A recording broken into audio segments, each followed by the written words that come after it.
Bagaimana si narsistik memperlakukan pasangannya? Salah satu alasan paling umum orang bisa bertahan dalam pernikahan dengan si narsistik selama bertahun-tahun tanpa menyadarinya adalah karena si narsistik sangat pandai menyamarkan kecenderungan kasar mereka sebagai cinta. Si narsistik melakukan pengabaian, devaluasi, penghinaan, dehumanisasi, dan meminimalisasi pasangannya. Mereka tidak peduli dengan pikiran, perasaan, emosi, atau kebutuhan pasangannya karena mereka tidak memandang pasangannya setara. Berikut ini adalah beberapa taktik manipulasi berbeda yang digunakan si narsistik terhadap pasangannya, sehingga Anda dapat memahami lebih baik tentang cara mereka biasanya memperlakukan pasangannya. 1. Mereka menyangkal, menolak, dan mengabaikan perasaan pasangannya. Invalidasi adalah proses menyangkal, menolak atau mengabaikan perasaan seseorang. Ketika seseorang merendahkan orang lain, mereka pada dasarnya memberitahu orang lain tersebut bahwa pengalaman emosional subjektifnya tidak akurat, tidak penting, dan atau tidak dapat diterima. Sangat umum bagi si narsistik untuk terus-menerus membuat pasangannya mendapat penghinaan tingkat tinggi. Salah satu cara paling umum yang mereka lakukan adalah melalui gaslighting. Gaslighting adalah taktik manipulasi yang digunakan oleh orang-orang yang melakukan kekerasan beracun untuk membuat orang lain mempertanyakan kewarasan, ingatan, dan atau persepsi mereka terhadap realitas. Misalnya, Anda mengkonfrontasi si narsistik karena dia telah menyakiti perasaan Anda. Apa yang kamu katakan benar-benar menyakiti perasaanku.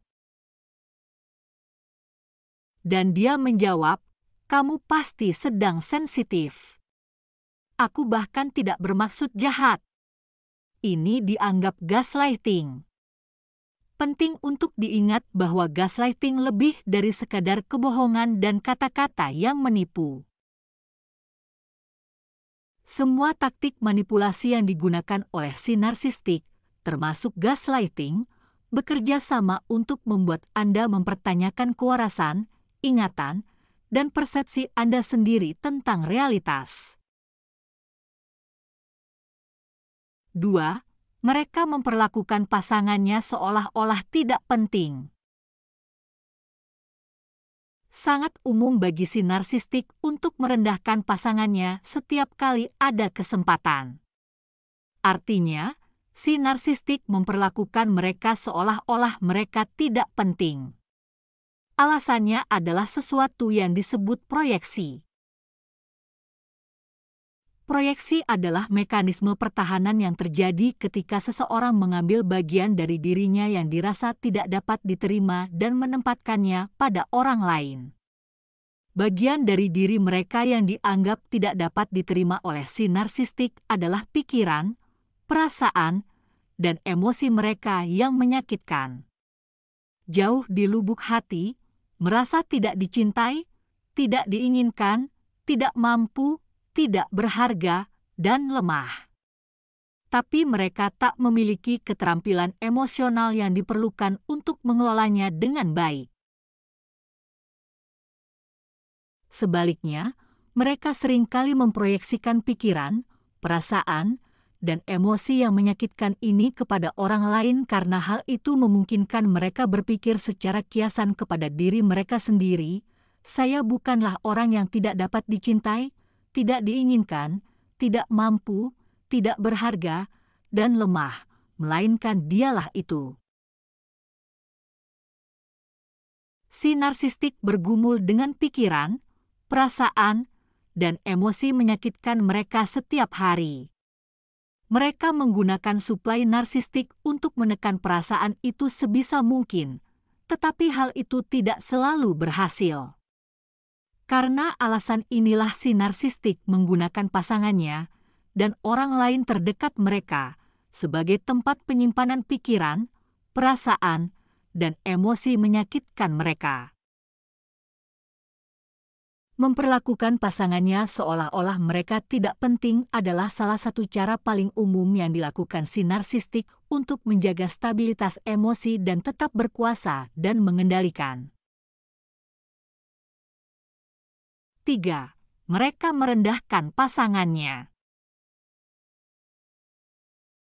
Perilaku si narsistik untuk merendahkan pasangannya menyebabkan banyak kerugian psikologis dan terkadang fisik.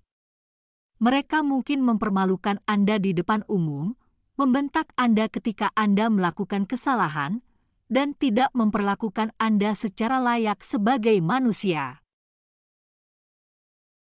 Sisi lain dari perlakuan mereka ini adalah karena mereka suka merasa superior. Rasa mementingkan diri sendiri, keistimewaan, dan rasa berhak mereka yang berlebihan adalah penyebab mereka melakukan apa saja untuk membuktikan superioritas mereka atas orang lain. Sangat umum bagi pasangan si narsistik untuk menghabiskan seluruh waktu pernikahan mereka dengan dimanipulasi untuk percaya bahwa mereka memang tidak layak. Salah satu taktik manipulasi paling umum yang digunakan si narsistik untuk melakukan hal ini adalah kemarahan narsistik, yaitu respons yang tidak dapat diprediksi, meledak-ledak, dan tidak dapat dibenarkan yang sering dilakukan oleh si narsistik ketika mereka mengalami cedera narsistik. Hal ini dapat terwujud dalam bentuk kekerasan fisik, kekerasan seksual, kekerasan emosional, psikologis, dan atau penelantaran. Ketika si narsistik menjadi marah, satu-satunya tujuan mereka adalah untuk menegaskan dominasi atas Anda dengan cara apapun, termasuk degradasi. 4. Mereka meremehkan pasangannya. Sangat umum bagi si narsistik untuk meremehkan pasangannya. Meminimalisasi berarti mengurangi ke derajat sekecil mungkin, kurang dari nilai sebenarnya. Misalnya, Anda berada di sebuah pesta bersama pasangan Anda yang narsistik dan mereka melontarkan lelucon yang merugikan Anda untuk membuat semua orang tertawa. Sesampainya di rumah, Anda menanyakan hal itu kepada mereka. Aku sudah memberitahumu hal itu secara rahasia. Tolong jangan gunakan itu untuk mempermalukanku. Mereka menjawab, "Oh, santai saja. Itu hanya lelucon. Jangan terlalu mempermasalahkan hal kecil seperti itu." Ini adalah meminimalisasi. 5. Mereka merampas kualitas manusiawi yang positif dari pasangannya. Ketika seseorang tidak memanusiakan orang lain, itu berarti mereka menghilangkan kualitas-kualitas positif manusia. Misalnya Anda telah menikah dengan seorang narsistik selama hampir 1 dekade dan Anda selalu mengalami pelecehan keuangan. Salah satu cara Anda mengatasi pelecehan tersebut adalah dengan menghemat setiap sen. Namun si narsistik menggunakan kebiasaan berhemat Anda untuk merendahkan martabat Anda dengan menyebut Anda seorang yang pelit, kamu terlalu perhitungan, kamu sangat pelit, membuatku mual. Ketika seseorang mereduksi individu lain menjadi satu karakteristik saja, misalnya pemalas, bodoh, pelit, gembul dan lain-lain, hal ini disebut dehumanisasi. Si narsistik seringkali tidak memanusiakan Anda saat Anda berada pada titik terendah. Salah satu cara paling umum yang dilakukan mereka untuk mendorong Anda ke titik terendah adalah dengan melakukan pelecehan finansial terhadap Anda. Pelecehan finansial sejauh ini merupakan salah satu alasan paling umum mengapa pasangan narsistik tidak bisa lepas dari pernikahan yang sengsara.